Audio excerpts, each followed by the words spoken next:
네, 연블리의 비밀노트 2부 시작하겠습니다. 자, 이번 주 증시 주요 일정 챙겨보겠습니다. 네, 4월 21일은 이제 미국의 3월 컨퍼런스 보드 경기 선행 지수가 발표되고요. 4월 22일은 테슬라 실적 발표가 예정이 돼 있습니다.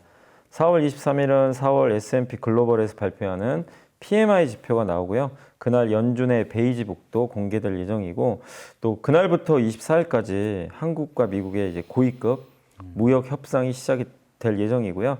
그 다음에 삼성바이오로직스, 램리서치, 보잉이 각각 실적 발표를 할 예정입니다. 4월 24일은 한국의 1분기 GDP 속보치가 나오게 되고요. SK하이닉스, 포스코홀딩스, 알파벳, 인텔, 머크가 각각 실적을 발표할 예정이고요. 4월 25일은 4월 미시건대 소비자심리지수, 미국의 아마케가 열리고요. 현대모비스, 삼성 SDI가 실적을 발표합니다. 이 중에 좀 주목해봐야 될 건 어떤 걸까요? 특히 주목할 거. 네, 뭐 일단 이제 글로벌 그 지표상으로는 S&P 글로벌에서 제조업 지표가 나오니까 요새 뭐 워낙 지금 관세 때문에 지표가 안 좋을 것 같긴 한데 이 설문조사를 하는 거거든요. 그래서 한번 지표가 어떻게 나올지 한번 지켜보시고, 개인 소비자들한테 이제 미시건대에서 소비자 심리지수 조사를 하니까 요것도 한번 살펴보시면 좋겠고, 그 다음에 이제 기업들 같은 경우는 테슬라 실적 발표 역시 중요할 것 같아요. 워낙 지금 주가가 안 좋아서. 네, 너무 그래서 많이 빠져서. 1분기 실적 한번 확인하시고, 한국은 삼성바이오, SK하이닉스 보시고, 그다음 빅테크에서는 알파벳이 중요합니다. 여기가 이제 지출을 그대로 유지한다고 했는데 한 번 더 확인을 해봐야 되겠죠. 그래서 그 부분 확인하시고, 마지막으로 우리나라가 제일 중요한 게 역시 한국과 미국의 고위급 무역 협상. 요게 이틀간 열리니까 여기서 이제 뭐 결과가 안 나올 수도 있어요. 이번 일본에도 사실 뭐 결과는 안 나왔잖아요. 그렇지만 어쨌든 이제 협상이 시작되면 또 여러 얘기들이 나오니까 그걸 잘 살펴봐야 되겠습니다. 한국은행은 금리를 동결을 했는데 동결 배경 그리고 앞으로 인하를 할 건지 이 부분에 대한 전망은 어떨까요? 일단 이제 그 관세에 대한 좀 불확실성이 좀 있는 것 같아요. 그리고 한국은행 총재도 2월 달에 좀 너무 관세에 대해서 좀 약간 좀 안이하게 생각한 것 같다. 그러니까 이렇게 예상보다 셀 줄 몰랐던 것 같아요. 너무 좀 트럼프가 세게 나와가지고 그래서 생각보다 좀 경기가 안 좋을 거는 좀 언급을 했습니다. 근데 어쨌든 이번에 예상대로 금리는 동결했고, 근데 이제 나오는 의견을 보니까 3개월 이내로 지금 우리나라가 기준금리가 2.75인데 3개월 이내에 이거보다 낮은 수준으로 인하할 가능성을 열어놓아야 한다는 의견이 금통위원 8명이 다 똑같이 얘기를 했대요. 그럼 이제 앞으로 3개월 안에 인하를 할 텐데 시장은 다음 달 인하할 걸로 다 보고 있어요. 그래서 아마 5월 인하 가능성은 굉장히 좀 높아졌다. 원래 4월에 했으면 5월은 안 할 텐데 일단 5월에 할 것 같고, 이렇게 되면은 올해 3번 인하 가능성이 높은데 지금 어쨌든 이 5월에 하게 되면 만약에 하반기에는 또 한 번 더 인하할 가능성이 높기 때문에 어쨌든 금리 인하 기조 자체는 계속 이어진다. 이렇게 보시면 되겠고, 그리고 그 얘기를 좀 많이 질문을 한 거야. 추경 효과 어느 정도 될 것 같냐. 네. 근데 12조 원 정도 이번에 한다는 얘기가 나왔잖아요. 그러면 경제 성장률이 0.1%니까 한국은행 총재 말에 의하면 이거 너무 적거든요. 12조인데 0.1% 효과밖에 없으면.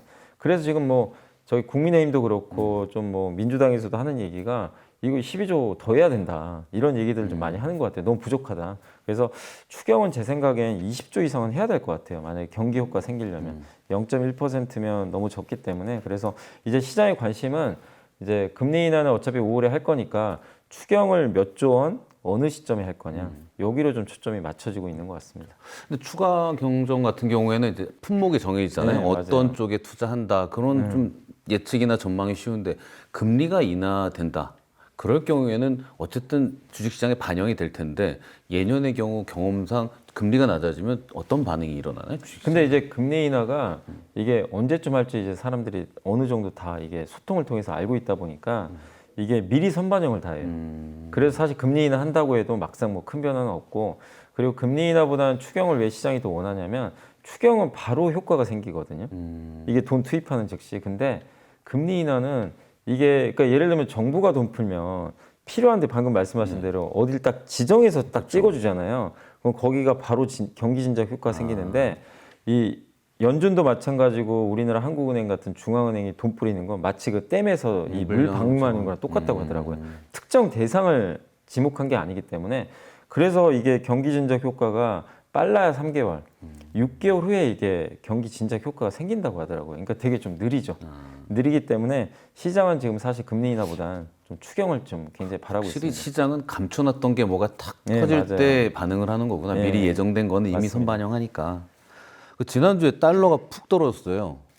근데 이 달러 가치 하락이 뭐 신뢰 상실 같은 느낌이긴 한데 그 이 달러가 많이 떨어진 이유 그리고 앞으로의 환율 전망을 좀 해주신다면. 네, 그러니까 지금 우리나라 환율도 많이 떨어졌죠. 지금 네네. 1,410원대까지 떨어졌는데 가장 중요한 게 이제 우리나라 환율이 떨어진 거는 저는 일단 두 가지 측면이 있는 것 같아요.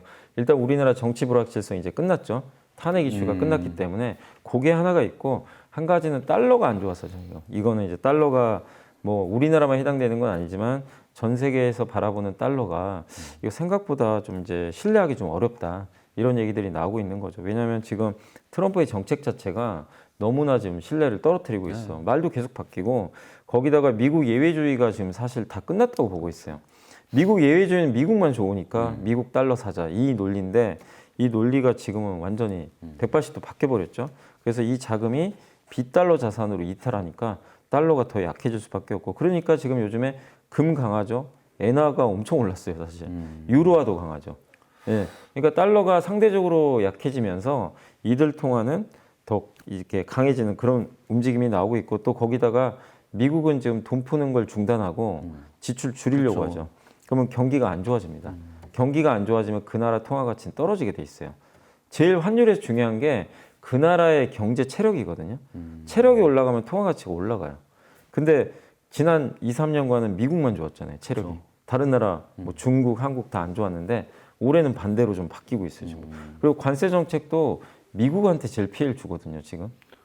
다른 나라에 비해서. 결과적으로는 예, 예. 그러니까 이런 것들이 이제 교집합이 되면 달러가 더 약할 수밖에 없는 거죠. 그래서 지금 뭐 달러 가치가 많이 떨어졌으니까 또 올라갈 수도 있겠지만 예전 것처럼 달러 가치가 구조적으로 좋아지기는 좀 쉽지 않기 때문에 혹시 이제 달러 자산이 너무 많다면 달러 자산에 집중하는 것보다는 만약에 달러가 반등할 때 다른 자산으로 좀 분산을 하는 것도 뭐 금이나 다른 네, 그죠. 통화로 뭐 비트코인도 있고 아니면 엔화도 있고 뭐 우리나라 주식도 마찬가지죠. 예, 그러니까 비달러 자산으로 약간 분배하는 건 어쨌든 이제 올해는 꼭 필요한 전략인 것 같습니다. 자, IMO 국제해사기구에서 미국이 반대하는데도 온실가스 감축 조치를 이행하는 걸 의결을 했는데 27년부터 이제 국제 항해하는 선박은 환경 규제를 준수해야 한다. 국내 증시의 호재인가요, 이게? 이거는 이제 호재일 수 있죠. 조선 특히 조선 업종한테 되게 좀 호재일 수밖에 없는 게 이 온실가스 그러니까 지금 옛날 배들은 벙커시유라는 연료를 쓰거든요. 네. 예, 원유에서 나온 거죠. 맞아요. 뭐 사고 나면 맞아요. 터져 예. 나오는 게 근데 그거니까. 각종 유해 물질이 많이 나와요. 그래서 탄소 배출도 많으니까 근데 이 배에서 나오는 탄소 배출이 어쨌든 지구의 온도를 올리니까 이거를 좀 규제하자. 그래서 27년부터는 친환경 연료 대표적인 게 LNG입니다. LNG 같은 걸 연료로 쓰는 선박을 이제 그 이용하자 이런 내용이고 만약에 27년에 그 선박 5,000톤 이상의 선박이 기준을 초과하는 탄소 배출을 하게 되면 100에서 380달러의 이제 수수료를 부과하겠다. 이렇게 이제 결의를 했어요. 근데 원래 이 국제해사기구가 이렇게 벌금을 확정하거나 이런 경우가 거의 없거든요. 근데 이번에 어쨌든 확정을 했기 때문에 지금 만약에 27년이 2년 남았지만 배를 지금 바꿔야 돼요. 아, 배 만드는 거 2, 3년 걸려요. 그래서 우리한테 좋다는 네, 얘기구나. 그러니까 바로 발주가 들어올 수밖에 없는 거죠. 그래서 근데 왜 이게 이럴 수밖에 없냐면 그럼 중국도 있지 않냐? 중국에도. 근데 미국이 중국 때리잖아요. 배 중국산 배 쓰면 벌금 부과. 이거니까 그럼 결국엔 한국산 LNG를 연료로 하는 친환경 선박 수주가 많이 늘어날 수밖에 없겠죠. 그래서 이런 부분들은 한국 입장에선 그러니까 지금 미국도 도와주지만 국제 해사 기구도 한국의 조선업을 도와주고 있는 거죠.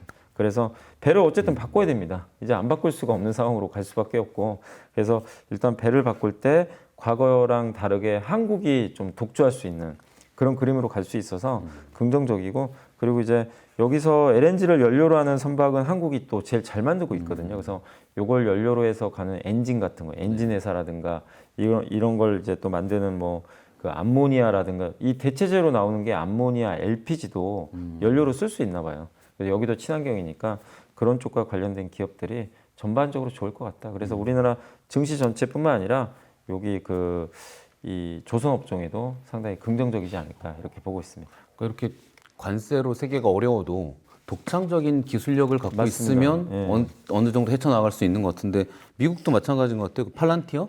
네, 맞습니다. 거기도 뭐 방산 시스템에다가 나토 방산 시스템에 수출하면서 엄청난 수익을 지금 기록을 하고 있는데 이런 관세 폭풍을 이겨내는 기술력 이 부분이 한국 우리 기업들한테도 좀 시사하는 바가 큰 것 같아요. 그래서 저는 이제 팔란티어 주가가 이틀 오르는 걸 딱 보고 이제 느꼈던 게 이게 투자자들한테 시사하는 게 되게 큰 것 같아요. 이 안 좋은 장에 AI 미국 주가가 이렇게 올라가는 게 되게 좀 특이한 케이스거든요. 다 지금 주가 급락했잖아요. 근데 팔란티어는 올해 연초 이후로 한 20%나 올랐어요. 물론 비싸기도 한데, 근데 이제 이 배경은 이번에 나토의 방산 시스템을 수출했는데 사실 이것도 좀 이제 놀랬던 게 나토가 얼마 전에 자국산 무기 위주로 하자 그렇죠. 이렇게 얘기를 했거든요. 근데 미국 걸 쓰겠다는 거예요.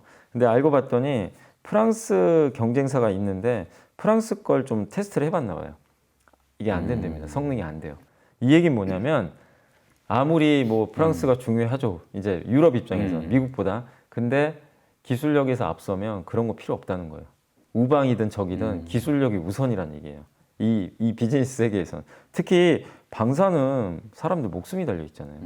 그러니까 그냥 그쵸. 품질이 더 좋은 걸 쓸 수밖에 없어요. 자국의 안보가 네. 달려 있는데 그래서 팔란티어가 이번에 이제 결국엔 대체 불가한 회사가 돼버린 것 같고 이름이 메이븐 스마트 시스템인데 드론이나 위성으로 이게 적군을 촬영하잖아요.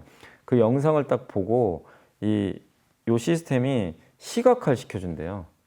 그 지휘관 앞에다가 딱 시각화를 시키면 지휘관이 그걸 보고 이제 판단만 하면 돼요. 영화에서처럼 네, 이렇게 맞아요. 딱 보고. 그거를 그대로 해준다. 그러면 굉장히 이 판단하기 용이하겠죠. 내가 직접 거기를 안 가도. 예. 옛날에는 옛날 싸움 같으면 거기다 뭐 스파이 심어놓고 막 이래서 이렇게 봤을 텐데 지금은 그게 아니라 이 메이븐 스마트 시스템 하나면. 근데 이게 검증된 게 2021년 아프가니스탄 철수작전, 우크라이나 전쟁, 작년 중동 공습에 다 활용이 됐대요. 그러니까 실제 작전에도 투입이 됐던 거예요. 약간 그 느낌이네요. 한창 얘기 나왔던 기업들 공장 디지털 트윈 맞아. 그것처럼 그거 맞아요. 전쟁터를 이쪽으로 싹 맞습니다. 가상으로 완전히 만들어 똑같아요. 주는 거네. 네, 맞습니다. 이걸 제일 잘하는 회사죠. 그러니까 팔란티어가 미국 기업이면 꺼리죠. 꺼리는데 어쩔 수 없어요. 그래서 나토에 계약을 맺었고 이것 때문에 주가가 올라갔는데 여기서 시사하는 건 뭐냐면 우리도 이제 관세 때문에 피곤하지만 그거랑 별개로 기술력이 압도적으로 좋으면 관세 폭풍을 그냥 다 이겨낼 수밖에 없어요. 그래서 요즘에 제일 뭐 우리나라 시장에서도 이 안 좋은 장에서도 좋았던 게 뭐 우리나라 방산도 있고요. 조선도 있죠. 대체 삼양 불닭볶음면. 맞아요. 그건 대체 불가능. 그게 동남아인가 어느 나라에서 그 나라 라면 비슷한 거에 3배 가격인데 맞아요. 판매량이 3이라는 네, 거예요. 맞습니다. 그러니까 비싸도 다. 그죠. 하는 왜냐하면 불닭볶음면 맛도 이게 따라하기도 어렵지만 그 브랜드라는 게 있잖아요. 우리가 코카콜라 마시는 것도 사실 그것 때문이잖아요. 그러니까 이런 뭐 식품뿐만 아니라 대체 불가능한 기술을 갖고 있다면 그 누구도 뭐 관세가 아무리 나와도 이걸 뭐 대체할 방법이 없다는 거죠. 그러니까 이 팔란티어에서 우리가 좀 많은 힌트를 좀 얻을 수 있지 않을까 이렇게 보고 있습니다. 그런 면에서 또 우리 삼성전기가 BYD 공급망 뚫고 대규모로 MLCC 납품을 성공했다는 기사가 있는데 저 MLCC가 뭔지 잘 모르겠어요. MLCC가 이게 진짜 쌀처럼 네. 정말 작아요. 눈에 잘 안 보이는데 이렇게 이 네모난 이제 그 박스처럼 생겼는데 그 안에 층이 져 있어요. 근데 이게 뭔 역할을 하냐면 아까 제가 댐 얘기했지만 예. 댐이에요. 전류가 들어오잖아요. 저장했다가 뿌려줍니다. 아, 그러니까 이제 전류를 컨트롤 시켜줘요. 근데 왜냐하면 전류를 그냥 이렇게 들어오는 대로 다 뿌려주면 나중에 이제 IT 기기가 문제가 생길 수 있어요. 과부하가 일어난다거나. 근데 MLCC가 중간에서 댐 역할에서 필요할 때만 이게 쏴주는 거죠. 그게 반드시 필요합니다. 이 이게 차에 전기차에 들어가는 건가요? 그럼? 전기차뿐만 아니라 뭐 스마트폰 들어가죠. 내연기관도 우리 그 앞에 계기판 다 전자화 돼 있죠. 그러니까 전자제품에 그런데. 다 들어가요, 그냥. 왜냐면 전류가 들어가는 걸 컨트롤해 주기 때문에 전류가 필요한 제품은 그냥 다 들어간다. 이렇게 생각하시면 되겠는데 이번에 왜 이게 좀 굉장히 고무적이냐면 BYD는 전 세계 1위잖아요. 그렇죠. 1년에 550만 대를 생산한대요. 어마어마한 수량입니다. 550만 대면 미국 자동차 판매의 절반이거든요. 어마어마한 매수도 엄청나더라고요. 네. 그러니까 여기에다가 이제 공급을 하게 되니까 근데 보통 내연기관 차는 3,000개 정도 들어간대요. MLCC가. 아, 한 대. 네, 근데 전기차는 12,000개. 그리고 자율주행이나 이런 게 들어가면 2만 개가 넘어갑니다. MLC. 어차피 그 전기와 전자제품들이 많이 들어갈수록 네, 그게 훨씬 더 많이 많아지는 거고. 근데 자동차하고 스마트폰은 달라요. 자동차는 반드시 MLCC가 안정적인 것만 들어가야 돼요. 좋은 것만. 예, 왜냐하면 운전하다 사고 나면 안 되거든요. 큰일 나거든요. 그래서 이 스마트폰에는 중국산 제품도 많이 넣는데요. 근데 이번에 삼성이 채택한 건 이게 자동차 쪽은 굉장히 품질이 이미 검증된 걸 넣어야 되기 때문에 BYD도 아마 물론 이제 이재용 회장이 가서 영업도 잘한 것도 있겠지만 이재용 회장이 가서 이번에 한 게 있고요? 갔었죠. 예. 그리고 세계 1위가 무라타라고 있거든요. 일본에. 그래서 아마 무라타나 삼성전기 같이 검증된 거를 아마 BYD가 앞으로 쓰지 않겠냐. 그래서 중국 회사가 굳이 있는데도 삼성전기 걸 쓴다는 건 상당히 저는 그러니까 이것도 그렇죠. 결국 기술력? 기술력이 있으면 뭐 관세고 뭐고 그런 영향을 좀 비껴놔서 잘할 수 있다. 근데 이 MLC 요 BYD만 있는 게 아니라 샤오미도 있죠. 중국의 전기차 그렇네. 얼마나 많습니까? 요걸 뚫으면요. 다른 데까지 같이 갈 가능성이 그렇죠. 높기 때문에 쟤네 저거 쓴다 괜찮더라 하면 뭐 맞습니다. 검증된 거 그 써야 삼성전기는 이미 그 테슬라에도 공급은 하고 있어요. 그러니까 이제 전기차 시장이 열리고 자율주행이 열리면 삼성전기한테 뭐 삼성그룹 전체에도 좋지 않을까. 그러니까 중국은 이 전기차에 대한 혜택이 엄청 크더라고요. 네. 막 그 버스 전용차로도 전기차는 다니게 해주고 세금도 없고 근데 요일제도 제외가 돼서 일주일 내내 움직일 수 있고 다 전기차로 바꾸고 그러니까 있더라고요. 뭐 절반이 전기차 판매되는 것 같더라고요. 중국은. 지난주에 그 모처럼 태양광 기업들 소식이 좋았는데 이 트럼프 관세 전쟁 속에서도 주가가 상승한 이유가 뭔가요? 일단 태양광이 좋았던 게 이번에 아이폰도 상호관세에서 빠졌는데 그 태양광 만드는 원재료가 웨이퍼랑 폴리실리콘 있거든요. 이걸 가공해서 이제 태양 전지를 만드는데 이 폴리실리콘과 웨이퍼도 빠져 있어요. 관세 면제 품목. 그래서 이게 왜냐면 그 요걸 만드는 회사가 OCI 홀딩스라고 있거든요. 동남아에서 공장에서 만들어서 수출을 하는데 그럼 미국에 들어갈 때 관세가 면제되니까 당연히 수혜를 받을 수밖에 없고 그 다음에 하나솔루션도 미국에 공장이 있는데 이런 데서 받아서 이제 만들거든요. 그럼 관세 없으면 비용이 적게 들죠. 그래서 이 부분 때문에 관세 면제 소식 때문에 주가가 좀 좋았고 또 거기다가 근데 미국에선 중국산 이제 태양광 제품 안 쓰려고 그래요. 너무 여기가 이제 공급감이 심하니까 그래서 관세를 엄청 심하게 때렸죠. 근데 중국 관세는 그대로 들어가기 때문에 이 제품들은 어쨌든 중국권 미국에 들어가기가 굉장히 좀 까다로운 상황이죠. 그러면 한국이 결국 반사이익을 얻을 가능성이 높기 때문에 그래서 미국은 그리고 태양광 설치는 꾸준히 합니다. 그러니까 트럼프가 풍력은 되게 안 좋게 얘기를 해요. 막 해상 풍력 정말 저거 다 치워버려야 된다. 막 이런 식으로 완전히 맹비난을 하는데 태양광은 좋다는 얘기도 안 하지만 뭐 나쁘다는 얘기도 안 해요. 뭐라고는 안 하죠. 뭐라고 안 해요. 그래서 태양광은 설치 수요가 꾸준한 상황에서 제일 중요한 게 결국엔 트럼프 정책에서 미국에 공장 지어서 만들라는 얘기거든요. 근데 하나솔루션도 지금 이미 공장이 있고 OCI 홀딩스도 지금 미국에 들어가거든요. 이런 걸 보면 한국 기업들이 수혜를 받을 확률이 높아져서 지금 분위기는 괜찮다라고 보시면 되겠습니다. JP모건이 한국 증시에 대한 시각을 중립으로 상향을 했는데 어떤 내용이고 또 우리 증시를 좋게 본다는 얘기겠네요. 네, 원래는 비중 축소로 봤는데 중립으로 일단 올렸거든요. 그래서 올해 연말 목표가 2,700. 2,700이면 지금 지수대로 보면 지금 관세 전쟁이나 이런 거 보면 뭐 그게 낮은 지수대는 또 아니기 때문에 시장에서는 어쨌든 이거에 대해서 되게 좀 긍정적인 평가를 좀 내렸고 일단 이렇게 긍정적으로 보는 이유는 뭐냐면 악재가 다 반영됐대요. 이미. 예, 그동안 너무 시장이 안 좋았기 때문에 아유, 뭐 공매도, 관세, 국내 정치 이벤트 이거 다 반영된 거 아니냐. 그럼요. 예, 개헌만한 악재는 없었죠. 그죠. 굉장히 좀 컸었고. 근데 어쨌든 한국은 또 지난해 주가 부진했기 때문에 낙폭과대 매력도 있다 이렇게 보고 있고 물론 이제 한국은행이 금리를 인하를 하는 거는 좀 여기서는 좀 틀렸어요. 뭐냐면 4월부터 5번 인하할 걸로 예상을 하더라고요. 근데 4월에 안 했잖아요. 금리 예측은 좀 틀렸지만 여기도 그겁니다. 어쨌든 그래도 방향은 인하 쪽이니까 거기다 또 추경도 있고요. 예, 그래서 그런 것들을 본다면 좀 긍정적이다. 또 이것도 이제 많은 뭐 애널리스트들 얘기해 주자면 JP모건도 똑같습니다. 미국에 너무 자산이 쏠려 있었대요. 글로벌 포트폴리오를 조정하는 것 속에서 일부가 우리 한국으로 올 수도 있다. 그래서 한국 시장 괜찮을 것 같다. 한국 투자자들이 보유 중인 미국 주식이 5,500억 달러 정도 된다고 합니다. 네. 여기 이제 써 있는 거 보니까 이 중에 일부가 어쨌든 그 유의미한 유동성, 이 중에 일부가 또 나올 수도 있는 거잖아요. 나오기 힘든 종목들도 있죠. 네. 지금. 그렇지만 이제 일부가 나오게 된다면 뭐 우리나라에 좋지 않겠냐. 그리고 그 여기서 이제 JP 모건이 했던 얘기는 뭐냐면 어쨌든 이제 대선이 또 이제 시작이 됐으니까 대선이 되면 결국 각 후보들이 경기 부양을 하거든요. 그렇죠. 어쨌든 이것 자체는 좋고 설문조사 해보니까 그 이번에 그 대선 후보들의 가장 중요한 자질은 무조건 1순위가 경제예요. 경제로 다 꼽았더라고요. 왜냐하면 지금 워낙 이 힘든 시기다 보니까 그러면 결국 후보들의 정책도 먹고 사는 쪽, 예, 뭐 내수 부양이 됐건 경기 부양이 할 거니까 그러면 이거 자체도 또 우호적이거든요. 그래서 한국 시장 그동안 좀 안 좋았기 때문에 긍정적으로 보자 이런 내용이고 다만 이제 업종으로는 반도체, 금융, 방산, 화학, 뭐 게임 같은 업종을 좋게 봤고 다만 좀 그동안 너무 올랐던 섹터들 있잖아요. 조선, 전력기기 이런 쪽은 좀 비중을 줄이자. 이들이 나빠서는 아니고 좀 많이 오른 것 같다. 이런 좀 내용을 이제 분석을 해서 적어줬습니다. 늘 선반영되는 것 같아요. 전력 이런 것도 앞으로 분명히 더 필요한데 그거에 대해서 이미 많이 올랐다라고 판단하는 거잖아요. 그리고 미국 주식에 대해서도 어제 보니까 그렇게 전망하시더라고요. 미국 그 투자 전문가가 지금이 얼마나 낮아졌는지를 본인이 판단해야 된다. 이건 수치로도 할 수 없고 그렇죠. 감이다.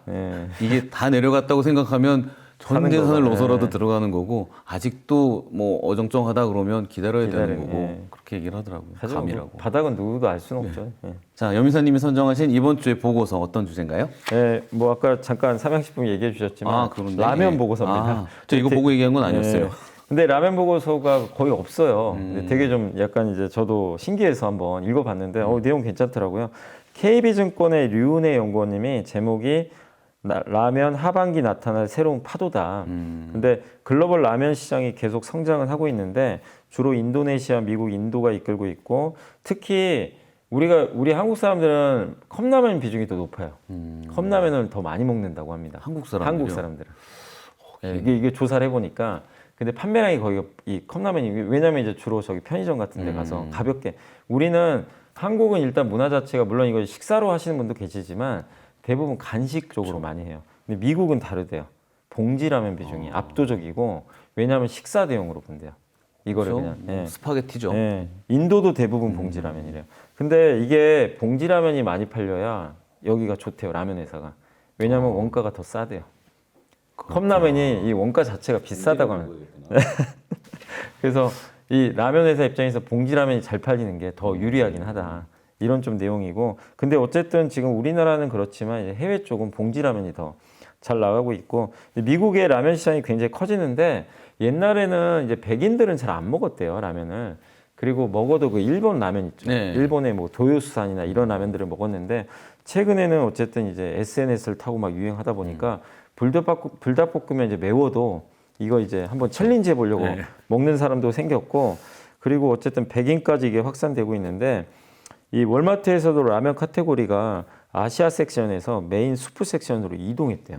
메인에 이제 차지하고 있는 거죠. 그만큼 인기가 끌고 있는데 다만 좀 차이점이 미국은요 비국물 라면이 인기래요.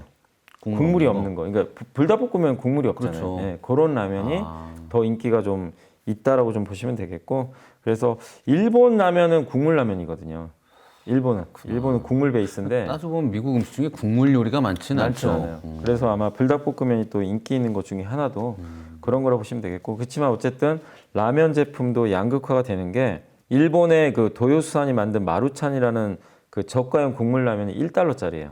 약간 싸요. 그래서 여기는 간식용이래요. 근데 불닭볶음면은 2달러고요. 토핑도 많이 들어가서 그래서 이걸 식사로 먹는 사람들이 많다고 합니다. 그래서 불닭볶음면이 확실히 프리미엄을 받고 있다. 이렇게 보시면 좀 좋을 것 같고 그리고 최근에 이제 농심이나 삼양식품도 증설도 하고 또 미국에서 인기도 좀 많아지고 있기 때문에 그런 걸 본다면 지금 라면은 여전히 좀 긍정적이지 않겠냐 이렇게 적어주셨고 가장 선호주는 농심, 삼양은 이제 워낙 많이 올랐기 때문에 삼양도 좋긴 하지만 최선호주는 농심이고 특히 이제 핵심 제품이 신라면 툰바라고 나왔거든요. 네, 맞아요. 요것도 이제 어떻게 보면 그 비국물 라면인데 요게 이제 미국에서 얼마나 잘 팔릴지 요걸 한번 좀 잘 주목하시면 좋을 것 같습니다. 근데 삼양 같은 경우는 이제 대표적인 불닭볶음면 단일 인기라 네, 맞습니다. 얼마나 앞으로 더 갈까 이런 궁금증인데 또 칭찬하시는 분들은 그게 인기가 어마어마하다 지금. 대체가 안 되니까. 네. 네, 그래서 맞습니다. 그래서 삼양이 뭐 아직도 네. 괜찮다 이렇게 얘기를 하시는데 그 불닭볶음면에 있는 캐릭터 있잖아요. 네. 걔 자체도 인기더라고요. 막 맞습니다. 여러 군데 막 이렇게 상표로 쓰고 그러더라고요. 그러니까 한국에 그런 브랜드가 나왔다는 게 대단한 거죠. 예. 참. 네, 오늘 연블리의 비밀노트 2부 여기까지 마치겠습니다. 다음 주에도 성공 투자하시기 바랍니다. 감사합니다.